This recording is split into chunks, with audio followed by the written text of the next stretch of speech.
No one loves.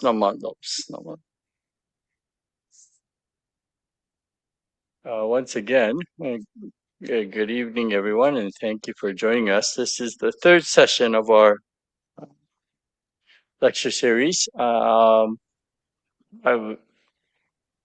was thinking originally that I would be further along, but that's okay. We'll go at our own pace.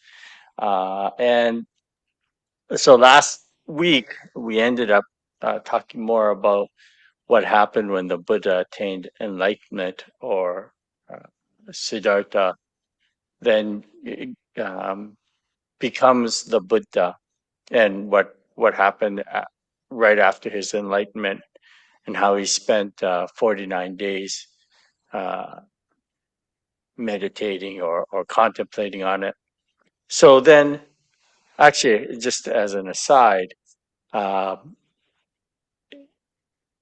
before he attained enlightenment, before he spent the 49 days meditating at Bodh Gaya, I had mentioned that he had received this rice porridge from this maiden, cow maiden. Her name was Sujata, and this is completely off tangent, but in Japan, one of the most popular coffee creamers, the brand name is Sujata. And nobody in Japan knows that it actually comes from this maiden who had offered the rice porridge to the Buddha. So you're one wiser than the majority of Japanese who drink the coffee and put this Sujata coffee cream in. But again, that's had no bearings on the teachings. But just an aside. So, anyways, after he attained enlightenment and decided that yes, he was going to go and share this, he had to figure out who he was going to share the teachings with. And there was actually a couple people originally that he thought of, but as he thought of them, he also realized, he said that these individuals they had an arrogance about them. So he didn't decide not to. And as he thought of it, he thought the logical people would be the five mendicants who he has spent 6 years with doing ascetic practices. Now, they had left him when he did receive that rice porridge from Sujata, and they left him and moved to a place called Sarnath, which is near Varanasi, and Varanasi is the Mecca of Hinduism. So, just to show you where that is, you know what? We forgot. As I mentioned, we're going to start off every time with reading the three homage and three treasures. So we'll begin. We'll do that now. Namo tassa bhagavato arahato samma sambuddhassa. Homage to him, the exalted one, the enlightened one, the supremely awakened one.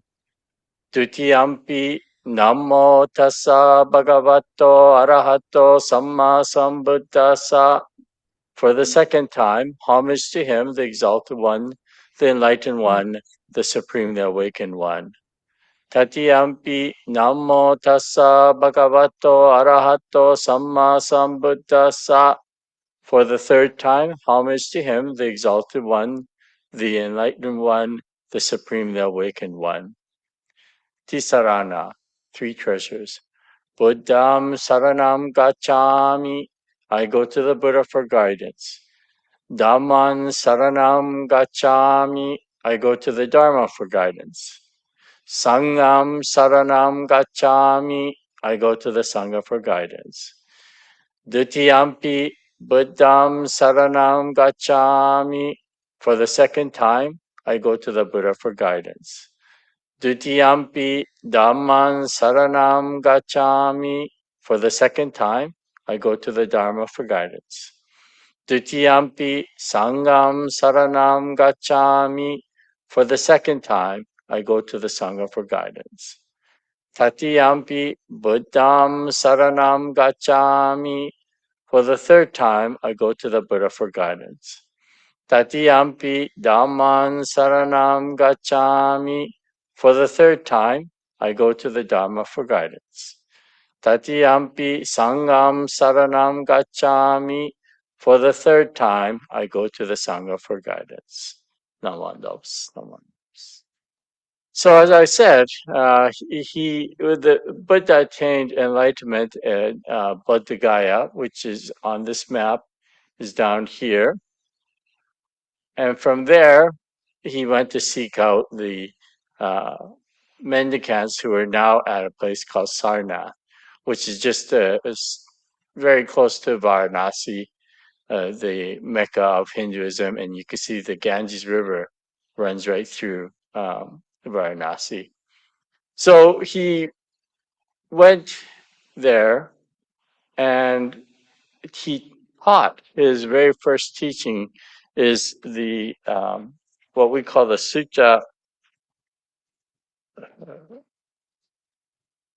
the Kakapavatana Sutta, or the discourse on turning turning the wheel of Dharma. Now, what I wanted to do, well, actually, so in this first discourse, it is known as one of, if not the most important, one of the most important teachings, because it was the first one that got the wheel of Dharma rolling. And in there, he talks about the Four Noble Truths and the middle path. And the middle path, so he states there, and this is the quote from it, O bhikkhus, there are two extremes that should be avoided by a recluse. Indulgence in essential pleasures, this is base, vulgar, worldly, ignoble, and profitless. And addiction to self-mortification, this is painful, ignoble, and profitless. Abandoning both these extremes, the Tathagata has comprehended the middle path, which promotes sight and knowledge and tends to peace, higher wisdom, enlightenment, and nirvana. So this comes from that sutra, and we're going to actually go through that sutra. One of the things that is very important to do, I think, is go through what we call primary source. So often we hear of the teachings, or we read commentaries on the teachings, but we don't really look at the primary source, the actual teaching itself. And so this sutra is a very short sutra, and we'll read through it, and then I'll go talk about the meanings behind it. But so when the Buddha first saw those five mendicants, or when he neared them at Deer Park, or there's a number of names for this place. Common one is Isipatana, and there's a Isipatana or Sarnath is where he gave this talk. And if you go, this is actually a picture of one of our pilgrimages in the year 2000, and there is actually they call it the deer park, and there are deer that are fenced in, and you can actually feed them. So to show that there are deer there. And then this top left-hand depiction shows the Buddha giving a talk to the five mendicants. But when he first approached them, they weren't going to have anything to do with him because he was the one that had given up the ascetic practices. But as he drew closer, there was an aura about him, and they couldn't help but listen to him. And if you go there today, there is this very large stupa, okay? And it's very common and customary for the pilgrims, when they go to the stupa, you walk around clockwise 3 times. When I showed you the picture of Buddha Gaya and the Mahabodhi temple in the center of Bodh Gaya, it was also very customary for practitioners to walk around the perimeter of the Mahabodhi temple, again, 3 times, often reciting a sutra or reciting the name of the Buddha. Um, the 3 times generally represents what we call the Buddha, the Dharma, and the Sangha, the 3 treasures of Buddhism. And so this is where, so the stupa here was created after the death of the Buddha. So when the Buddha passed away, it was in a place called Kushinagra. And after the cremation of the Buddha, his remains were actually divided. I believe it was 7 or 8 parts to begin with. And they were spread to the various important sites in India that were associated with the life of the Buddha. So Sarnath was one of those places, and this stupa. So each of these stupas uh, contains part of the relics of the Buddha.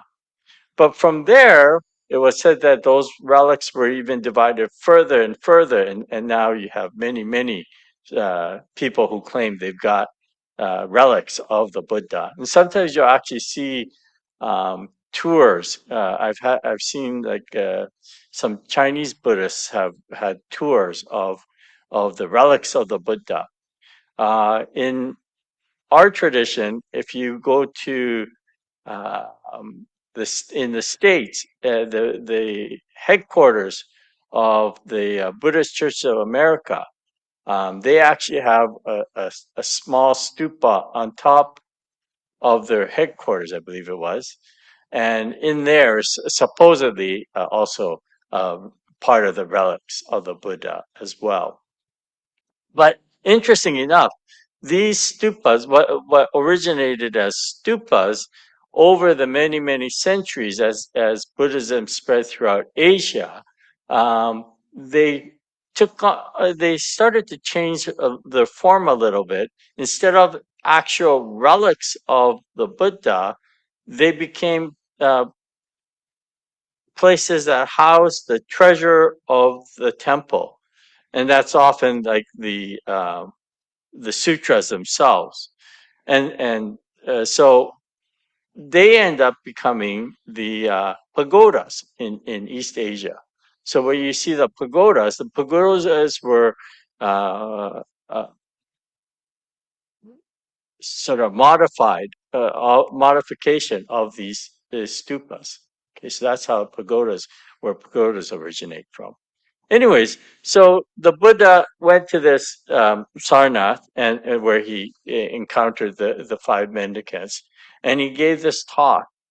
Also on this page, just as a reminder, remember I had said that King Ashoka had placed these pillars with the 3 lions on top in the various sacred sites, and so at Sarnath there was also a pillar that had these lions on top. So, uh, oh, I forgot to, I've got it in my other one. Let me just pull up. Sorry. I'm just going to stop sharing for just a second because I need to pull up the other.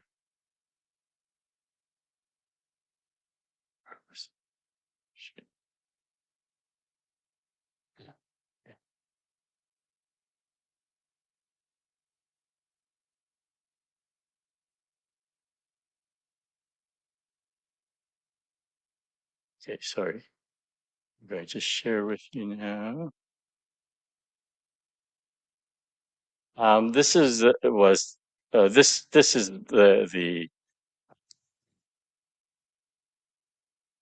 I guess accompaniment to the slideshow. So this middle path that he talks to about is at the beginning of this sutra. So I'm just gonna read through the sutra right now, just to. Oh, can you see that okay, or is it small? Let me just increase the size a bit. Yeah, there's that. Bigger. Yeah, okay. So what you'll find, first of all, is that most most all of the Buddhist texts starts off with this passage, thus have I heard, thus have I heard. And the reason why it starts off this way is that Buddhism, for the longest time, was a teaching that was passed down orally. Um, I think I may have mentioned that they didn't have paper back when the Buddha was alive. So it was it was the common practice for the disciples just to memorize. So one of the things that I think you actually don't find it in text, but I'm quite sure, or I'm quite confident, actually, that the way that the Buddha went about teaching, we do know that once he started the sangha, the fellowship, um, people have an idea that he led a life as a mendicant, a person that um, traveled from place to place and didn't have any home that he stayed at, which is sort of true, but um, he did travel, but he stayed in many places for years, in fact.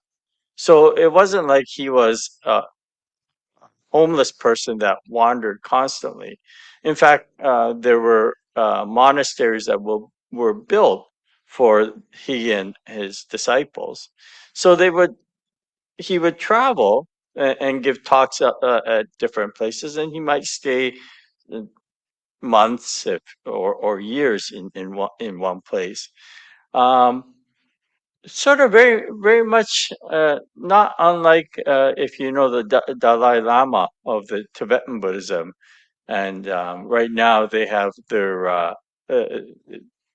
headquarters at Dharamsala in northwestern India. But you know the Dalai Lama will travel throughout the world to give talks and whatnot. But he would also spend time back at the main monastery. So similarly, the Buddha did travel, but I also spent time in these monasteries. But the whole point was that when he would travel, um, he probably repeated the same Dharma talk numerous times. And by listening to it over and over, the disciples would memorize it. And that's how they were able to expound the teachings, is because they've heard it so many times. So the way I like to explain it, I think it makes it easier for a lot of people to understand. Um, Looking at the group that's on, I think probably many of you are familiar with the rock group, the Grateful Dead. Are you familiar with the Grateful Dead? Well, so they're obviously no longer in existence because the lead singer passed away. Jerry Garcia passed away quite a number of years ago. But they were well known for their fan group, which they called they were known as the Deadheads. But one of the things that they were known for was that they would follow the band from venue to venue. In fact, many of them would actually know exactly the song list that they were going to sing at the venue, and they would be able to sing right along. And again, that's because they were able to listen to it over and over to the point where they memorized what was happening. So, in a very similar sense, if you will, back 2,500 years ago, I mean, the Buddha was not a rock star, but his disciples followed him diligently to place to place to place. And so they would hear the teachings over and over and over again. And this one particular teaching is something that he probably did repeat uh, quite often because it is the basis of the Buddhist teaching. It is the first teaching. So if you have a bunch of new people listening in, this is something you would start off with.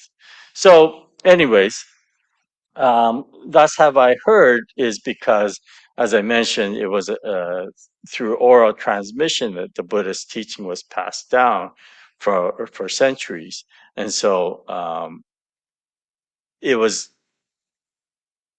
talked about by his disciples. And when they finally did put it down into writing, it was about 600 years ago, after the passing of the Buddha, that things got put down, recorded into writing. And they started off by putting it on palm leaves, and then later it was recorded into the paper. But so the word sutta actually means, or sutra, actually means, well, there's two meanings. It's the words of the Buddha. Um, it also means thread. And so it's held together by a thread. When they first made the written recordings, they bound the teachings with this thread called sutra. So it is known as the words of the Buddha. And so this first, uh, the discourse on turning the wheel of Dharma, thus have I heard. At one time, the world honored one was staying near Varanasi, at Isipatana in the Deer Park. At that time, the world honored one addressed the group of 5 monks, saying, Bhikshus, there are two extremes that a monk should avoid. What are the two? The first is the devotion to sensual desire and the pleasure resulting from sensual desire. Such devotion is base, pedestrian, worldly, ignoble, and unbeneficial. The second is devotion to harsh austerity. Such devotion is painful, ignoble, and unbeneficial. By not following either of these extremes, the Buddha has realized the middle path that gives rise to seeing and understanding. This seeing and understanding are the basis of peace, knowledge, full awakening, and nirvana. So this is a very important passage. First of all, he's explaining what he has experienced in his life. So remember when the Buddha was, uh, when Siddhartha was first born, there was that prophecy that, should he encounter suffering, he will leave the royal palace and become a leader for all mankind. So his father, King Suddhodana, fearing for the loss of the heir to the throne, uh, raised Siddhartha in a very sheltered existence. So this was an existence of really satisfying sensual pleasures, whatever that Siddhartha desired. Basically, he was fulfilled with. But he realized as he was growing up that there was something missing in that existence, and that's why he left that royal palace at the age of 29. But at the same time, after he left, then he went to the opposite extreme of being a ascetic, a forest ascetic with harsh austerities, because it was believed at that time that and actually, there are, even to this day, there are yogis who still practice austerities. And the whole idea is that you can separate the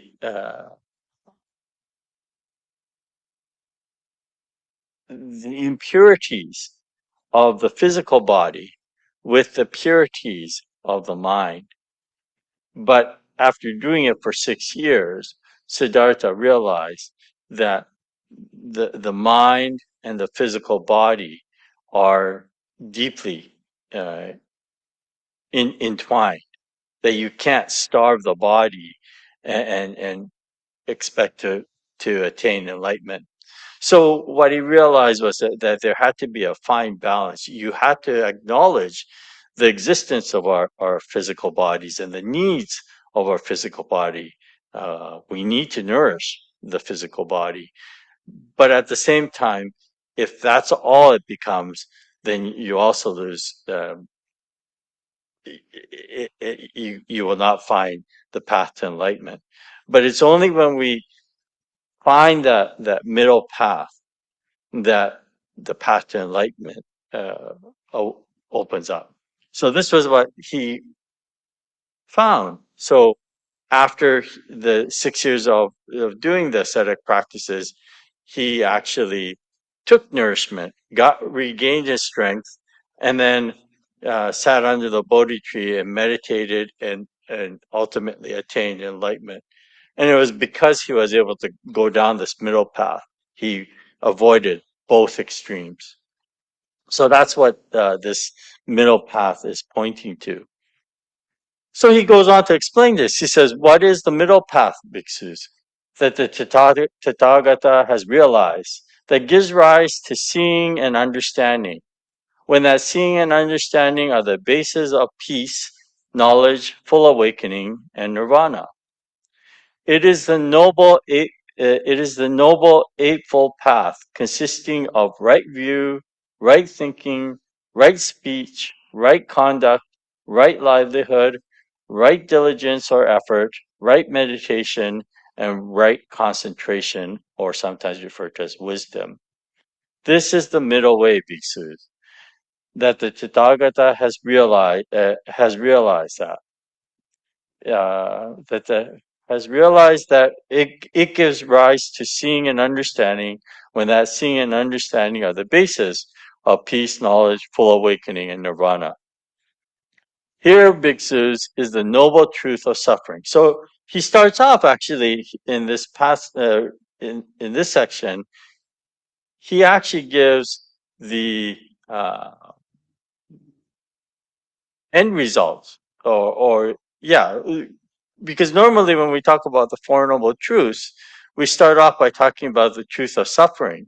But in fact, here he actually talks about the Eightfold Noble Path first, right? And we'll get into that a little later on. But again, the Eightfold Noble Path is the pathway to liberate oneself from ignorance, right? So he mentions that first, and then he starts off by going to the beginning of the Four Noble Truths.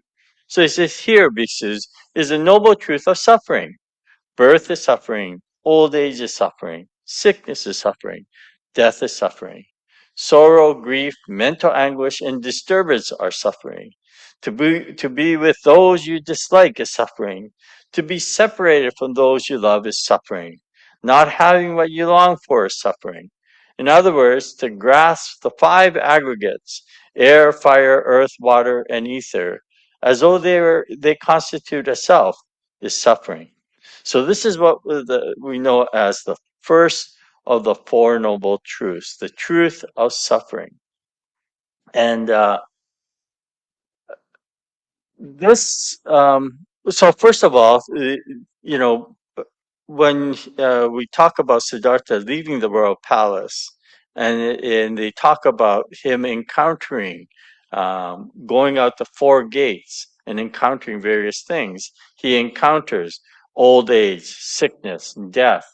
And the fourth one, he encounters that mendicant who only had the clothes on the back of his body, on his the clothes that he was wearing, but still had a very peaceful aura about him. Birth is never mentioned in that um, example of leaving the four gates. So it was assumed that the idea of birth um, came up during his meditation for enlightenment. Now, I had mentioned it last week about when he attained enlightenment, the first 7 days, the Buddha reflected and was able to see the true knowledge of births in the past, as well as lives in the future. So this existence or past lives, being able to see past lives. So birth becomes very important in the understanding of the teachings as well. So the question then is, why would he include birth as one of the four great sufferings in life? Uh, I'll open it up for anybody to try to comment on that. Just unmute yourselves. Why would birth be considered one of the four great sufferings?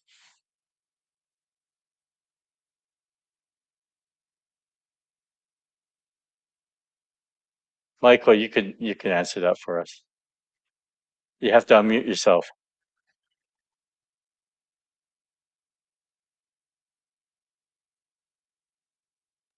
Oh, you're still muted. Technologically challenged. Yeah. I think because birth is the beginning for all the rest that follow. Thank you very much. Yes, exactly. So it's a cycle of birth and death, and you know, we don't look at birth. Well, birth and death are like flip sides of a coin. They go hand in hand. Without birth, you don't have death either. But it is the beginning of the entrance into ignorance, or in this existence at least. So that's why birth is considered. So it's funny because every year in April we have the service called Hana Matsuri, in which we celebrate the birth of the baby Buddha. But um, Hana Matsuri, the celebration of birth of the baby Buddha, is quite unique actually to the Japanese Buddhism. In majority of Buddhist countries, they actually celebrate what they call Vesak, which is at usually a latter part of May or sometimes June. It goes by the moon, lunar calendar. And so the Vesak actually was there's a one of the moon cycles is known as Vesak. So or Vesak or Vesaka, but that celebration. So in many of the countries or Buddhist countries, they say that the three major events in the life of the Buddha is birth, his enlightenment, and ultimately his passing, um, all came about during the same lunar cycle, the Vesak cycle. So they celebrate or commemorate all three together. And there's a reason that that's important, is because we're not just celebrating a birth of a baby, but it's because that baby became the Buddha or attained enlightenment. That's why we observe the birth of the Buddha or the enlightenment or the passing. So it's not just like happy birthday like we normally celebrate our birthdays, but it's because the Buddha, because Siddhartha was the one that became Buddha, that we celebrate Hana Matsuri, the birth, right? So, anyways, the four major sufferings of birth, sickness, old age, and death. Those are quite obvious. But he also included some others that we sometimes refer to as auxiliary sufferings, and they're listed in this as well. The suffering, sorrow, grief, mental anguish, and disturbance are suffering. To be with those you dislike is suffering. To be separated from those you love is suffering. Not having what you long for is suffering. And also grasping to the five aggregates is suffering. So having to part with loved ones is a suffering. Now, of course, this happens at the time of death, but it also happens on more daily occurrence as well. The example I like to use is, well, this is, oh, it's over 20 something years now. But when my son was still a teenager, one of my sons was still a teenager, back then they were still, I guess they were emailing. Their friends would talk over email and or some form of chatting that they did online. But what would happen, like I would have to tell him it's dinner time, and it would take several mentionings before he would get off the computer. And when he finally got off the computer, before getting off, he would start typing very quickly, vigorously. And I'm sure he was telling his friends, what a lovely father he has for reminding him that it's dinner time. Probably not, right? He was probably using words that I probably shouldn't or couldn't use here at the temple, and calling me maybe names that I won't repeat. But what he's doing in that motion is he's expressing to his friends, saying, you know, I really don't want to part with you, but my dad is calling me away for dinner, right? So parting with loved ones, it happens in our daily lives regularly. Having to, one of the other ones he mentions is having to be with someone you dislike is suffering. And again, this happens daily. It happens within marriages. It happens within siblings. It happens at work. It happens at, um, if the causes and conditions are there, being with someone you may not get along with. The suffering of not having what you long for is suffering, right? This really encompasses all of our greed. We long for so many things, and when we don't get it, that what we long for, we suffer about it, right? And it doesn't have to be anything physical either. If we don't get the people agreeing to my view, I suffer from that because I think they should agree with me, but it's actually myself that's creating that suffering, right? So that's another suffering. And then the last one is the an easier way of putting it is attachment to our bodies and the environment around us, right?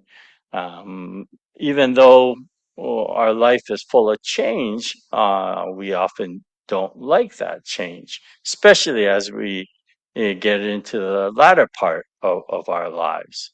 Um, it, it's something that the decline is something we don't deal well with. And I have told I would get high school classes coming to visit us a number of times throughout the year. And I tell them that way to understand this one is in science, if you have something in motion and something that goes in the opposite direction, rubbing against that motion, what's created between the two? And the answer is friction. And friction is another word for suffering, right?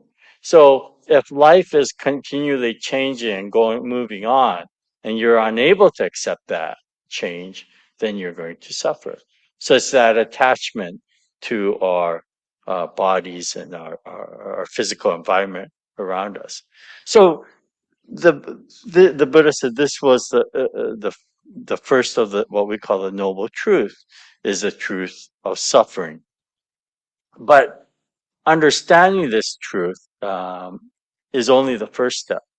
So when we think about the Buddha is often compared to like a doctor, and when we think about the doctors, we generally think about making an appointment to see the doctor. I mean, in our modern age, we also have annual checkups, but most of us think about the doctor when something is not right with us, when we're not feeling well. or something aches, we're in pain, then we start thinking, oh, I better make an appointment with the doctor. But the very first step to that is acknowledgement that something is not well, right?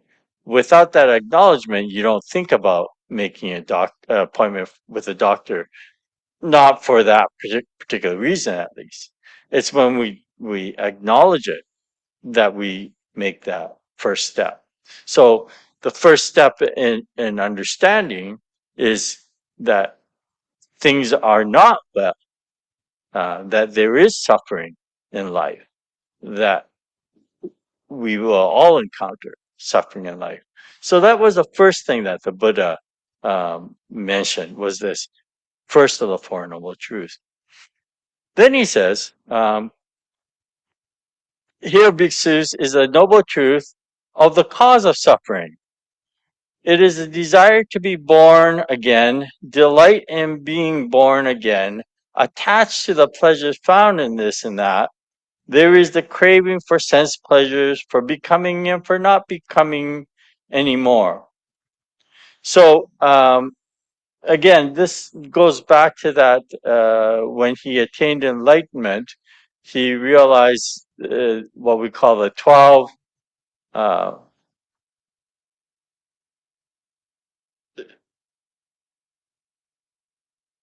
what was that? The 12 conditions of interdependence, and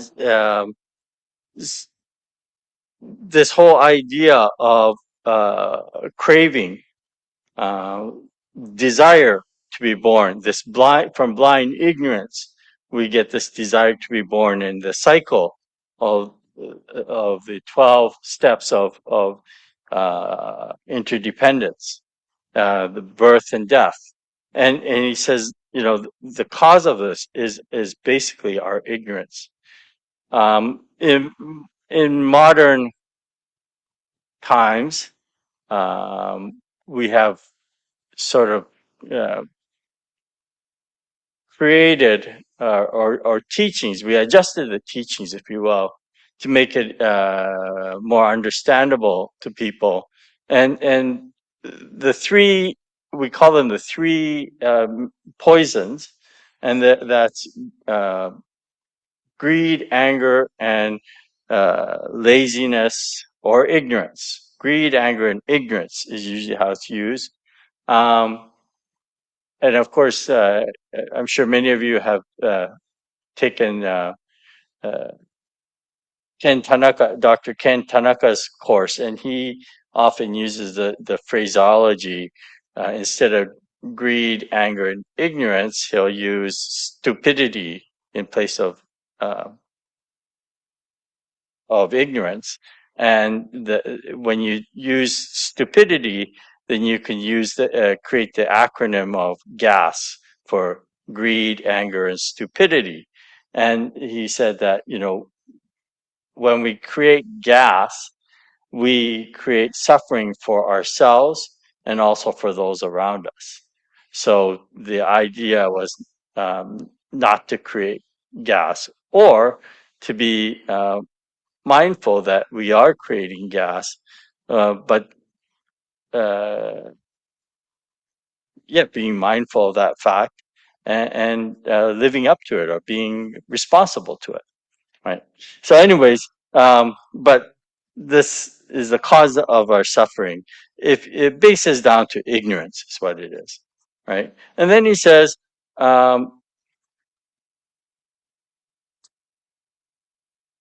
here, bhikshus, is a noble truth of the cessation of suffering. It is the fading away and ending of craving without any trace. It is giving up, letting go of, being free from, and doing away with craving. It's a very difficult thing to do, to get rid of our ignorance. And the only way to do that, he then goes back again to the Eightfold Noble Path. He says, here, bhikshus, is a noble truth of the path that leads to the end of suffering.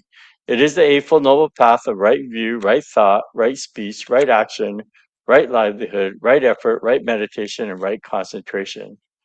monks, when I realized the noble truth of suffering, seeing, understanding, insight, wisdom, and light arose in me with regard to things I've not heard before. So he goes back again to the first of the Four Noble Truths, and he says, when I realized the truth of the noble truth of suffering, seeing, understanding, insight, wisdom, and light arose in me with regard to things I have not heard before.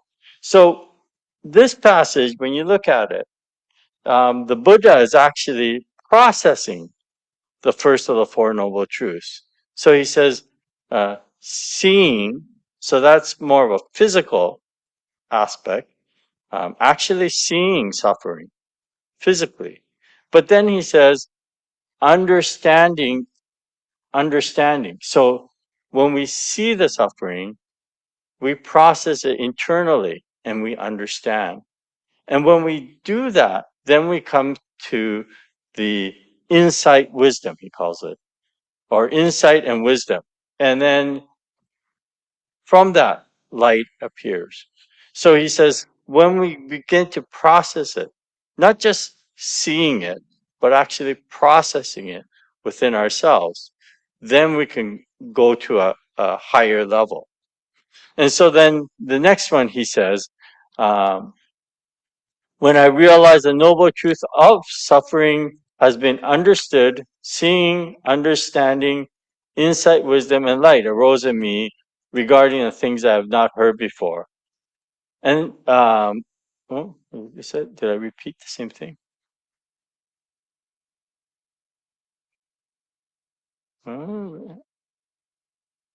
Oh, so the one is the process of doing, and the one is the outcome. So after he's seen it, after he's processed it, understanding it, then he's understood it, and he's actually yeah. So he's processed it and understood it. Then he goes on to the next one. He says, when I realized the noble truth of the causes of suffering, seeing, understanding, insight, wisdom, and light arose in me with regard to things I have not heard before. When I realized the cause of suffering need to be given up, seeing, understanding, insight, wisdom, and light arose. So the second one, he understood the cause of suffering, but what's important here is that letting go. So once you see it and acknowledge it, process it, then the next step was to be able to let go. So it's not just about understanding it, but actually processing it that becomes very important to us. When I realized the cause of suffering need to be given up, seeing, understanding, insight, wisdom, and light rose in me regarding things I have not heard before. When I realized the cause of suffering have been given up, seeing, understanding, insight, wisdom.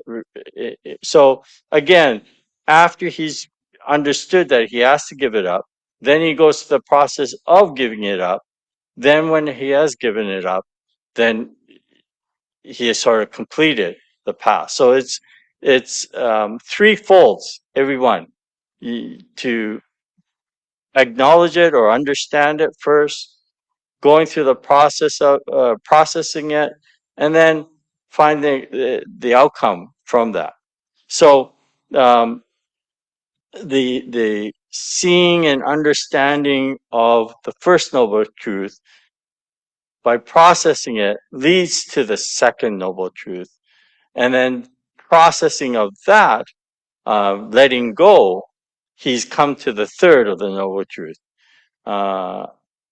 And he says, when I realized the noble truth of ending suffering, seeing, understanding, insight, wisdom, and light arose in me regarding things I had not heard before. When I realized that the ending of suffering needs to be experienced, seeing under. So again, once he let go, and then he became to understand or realize that there is an ending of suffering, and then he then realizes that that has to be experienced, and finally, when he has experienced it, that's when he has attained what we call enlightenment, um, free from the sufferings. Free. So, following that, when I realized the ending of suffering has been experienced, seeing, understanding, insight, wisdom, and light arose in me with regard to things I have not heard before.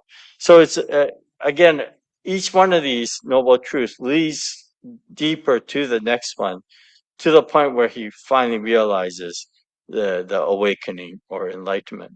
And then, in order to get there, uh, when I realize the noble truth of the path that leads to the end of suffering, seeing, understanding, incitement, etc., etc., etc.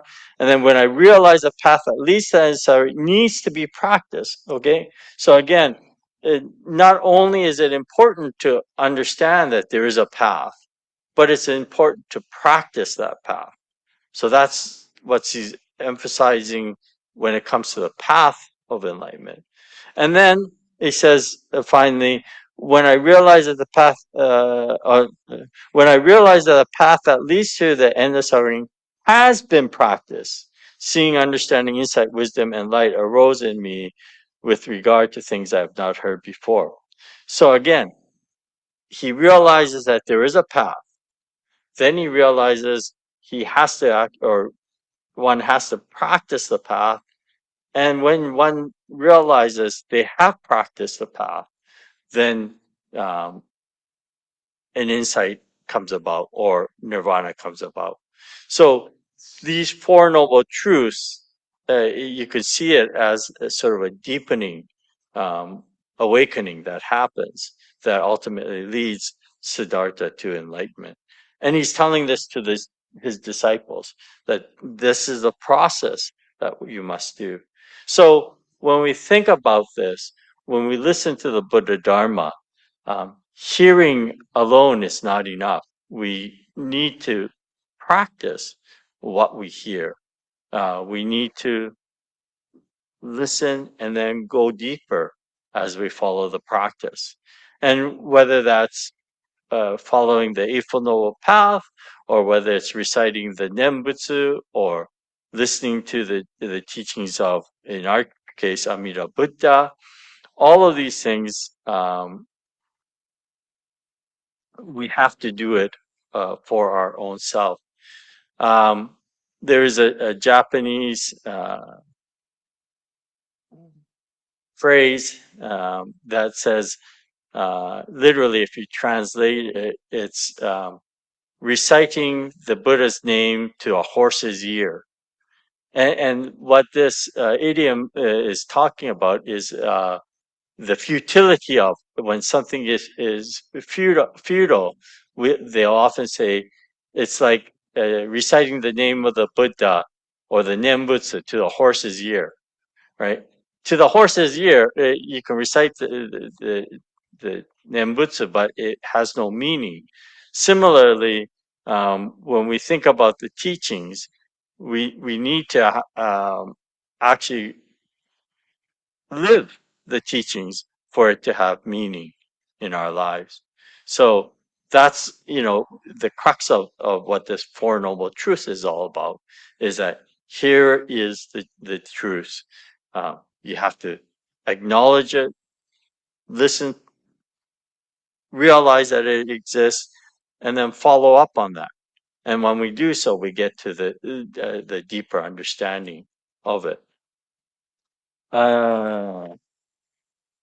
Then he continues on and says, as long as insight and understanding of the Four Noble Truths and their 3 stages and 12 aspects, just as they are, had not been realized, I could not say that in the world with its gods, maras, brahmas, recluses, brahmans, and humans, someone had realized the highest awakening. So again, he said, without going through the 3 stages. And when he talks about the 12 aspects, so as I mentioned before, there was the 12 links for the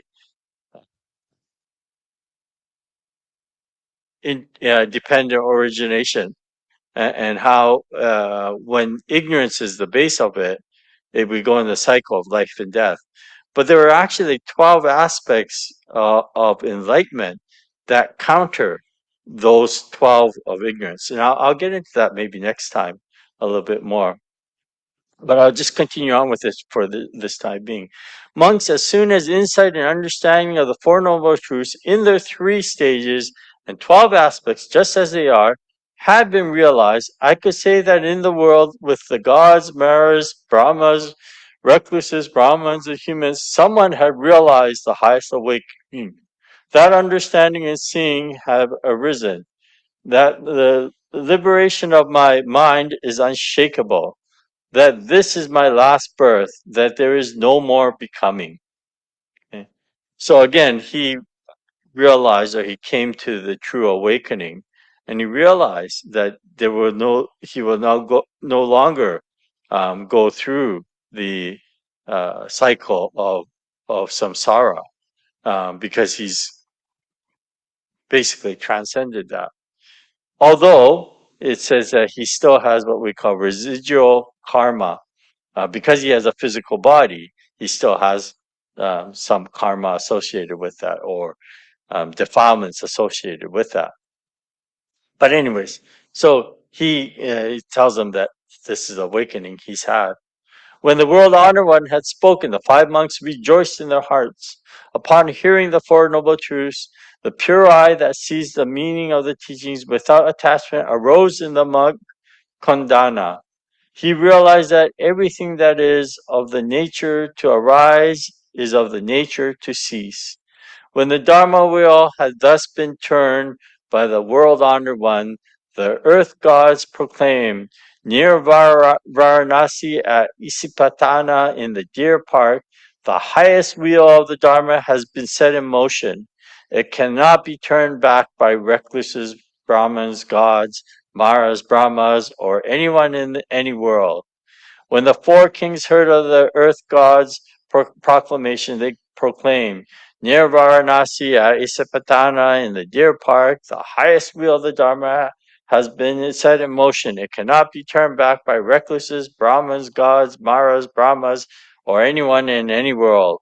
When the gods of the 33rd heaven, the gods of the realm of the dead, the Tushita gods, the gods who rejoice in creation, the gods who have power through control of others, and the gods in the company of Brahma heard the 4 kings' proclamation. They proclaimed near Varanasi at Isipatana in the Deer Park, the highest wheel of the Dharma has been set in motion.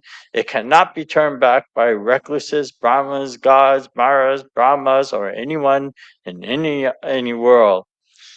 At that hour, at that moment, in an instant of time, the proclamation reached the world of Brahma, and the 10,000 world system shook and shook again.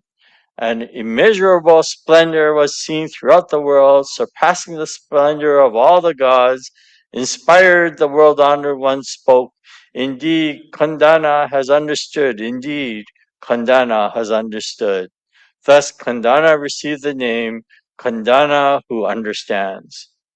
So, this is the first teaching that has this Four Noble Truths. And Buddhism, a lot of the teachings which follows, goes to explain this Four Noble Truths. And so, and one of the other aspects at the end here, where this Kondana has received the awakening, this also is a very important aspect of the Buddhist teachings. Through the wisdom of the Buddha, the message has been passed on, and Kondana attained enlightenment. So the Buddhist teaching is the path to attain enlightenment, not just for the Buddha, but for all the followers. That's also an ultimate goal of Buddhism. It's not just the teaching of a Buddha, but is the path to enlightenment, to liberate all beings. So from this point on, the Buddha was often referred to, or is known as, Shakyamuni Buddha. Shakyamuni is a title. Shaka is the clan that he came from, and Muni it means the enlightened, awakened, or the awakened one. So Shakyamuni literally means the awakened one from the Shaka clan. So if Elmer had attained enlightenment, we might be saying, or Sophie had attained enlightenment, we might be saying, calling it, instead of Shakyamuni Buddha, we might be saying Morishita Muni Buddha, the uh, uh, the wise one from the Morishita clan who attained enlightenment. So Buddha is awakened one, and Muni means the wise one. So um, Shakyamuni Buddha means the wise one from the Shaka clan who attained awakening. So this is basically the Four Noble Truths. And I have added on there some examples or understandings of the Four Noble Truths at the back there of the handouts that I passed on. And there's a passage, if you look under, after this sutra, I attached also the Four Noble Truths, or the understanding of the Four Noble Truths, and the Four Noble Truths, right? The truth of suffering, the four great sufferings, four auxiliary sufferings. We talked about that, and then the causation of suffering. So this is the truth of suffering, right? And then truth of causation of suffering, and understanding actually the causation of suffering.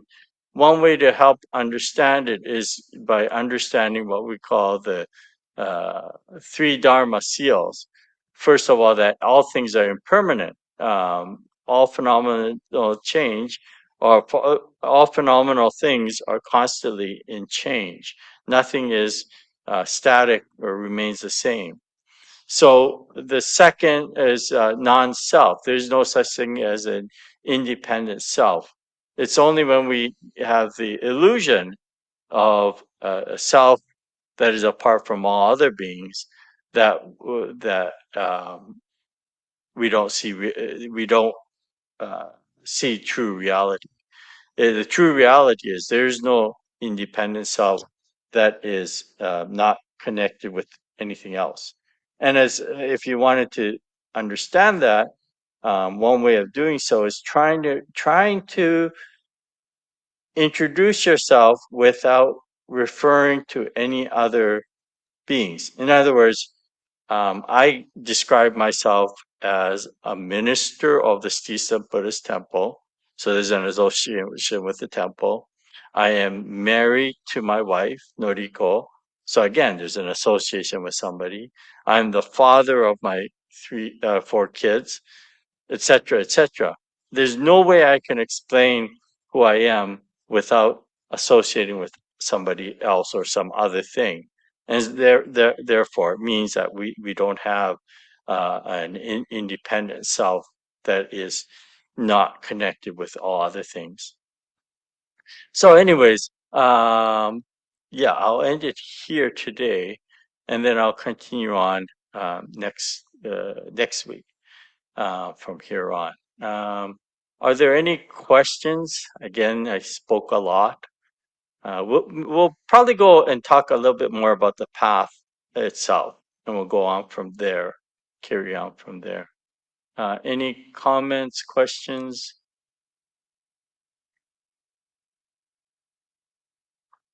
Did I lose you?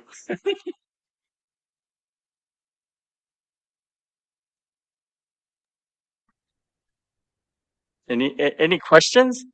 Anybody? It could be anything, actually. Well, then, Grant, yes, from the last from the second session, Yes. you mentioned when the Buddha had completed his meditation, in one of the weeks, and then, but I guess, okay, to keep it simple, the Brahma came to him and Yes, said something, yes, and I found that very interesting because I wonder what the perception of Brahma was to the Buddha. Brahma being the kind of the creator god of the Hindus, right? Or right, Vedas. Yeah. yes. Uh, I just found that interesting that he received a message from Brahma. Yeah, Brahma. so again, I think you have to understand the culture from where Buddhism came. And in fact, the Buddha uh, came from a Hindu culture, right? He was raised in a Hindu culture. So, um, and when you go actually to India, even to this day, what's happened over the centuries, Buddhism had basically almost died out in India. In the late 1800s, there were very few practicing Buddhists for various reasons. One was the when the Muslims invaded India, they destroyed a lot of other religions, including Buddhism. Of course, Hinduism was so prominent that it was not destroyed.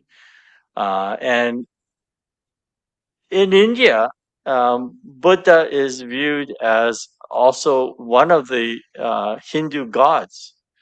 So they don't really, there's no mm, ceremony, if you will. There's no thing.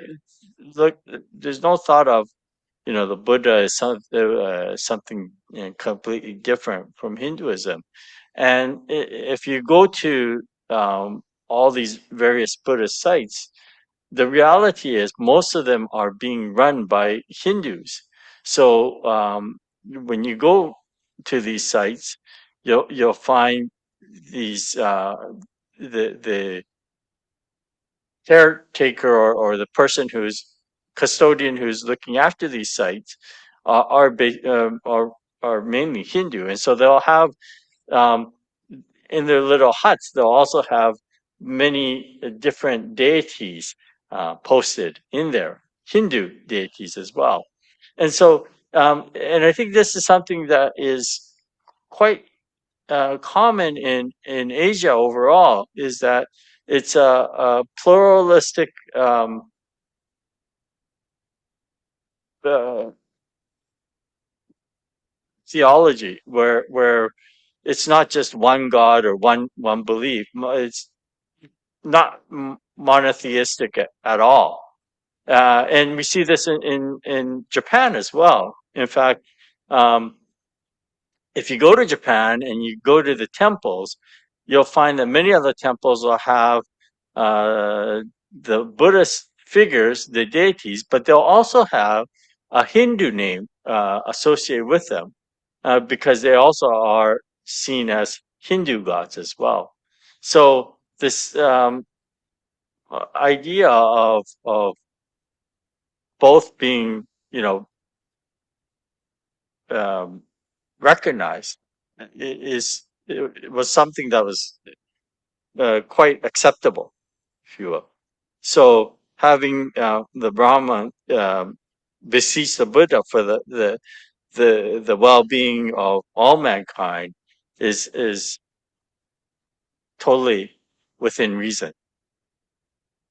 Yeah, Yeah. Thank you. Very good. Yeah. Thank yeah, you. you're welcome. Any other questions or comments? Well, if you think of any, please let me know. And if not, thank you very much, everyone, and we'll see you next week. Thank you, Sensei. Thank Thank you. you, Sensei. Thank you. Thank you.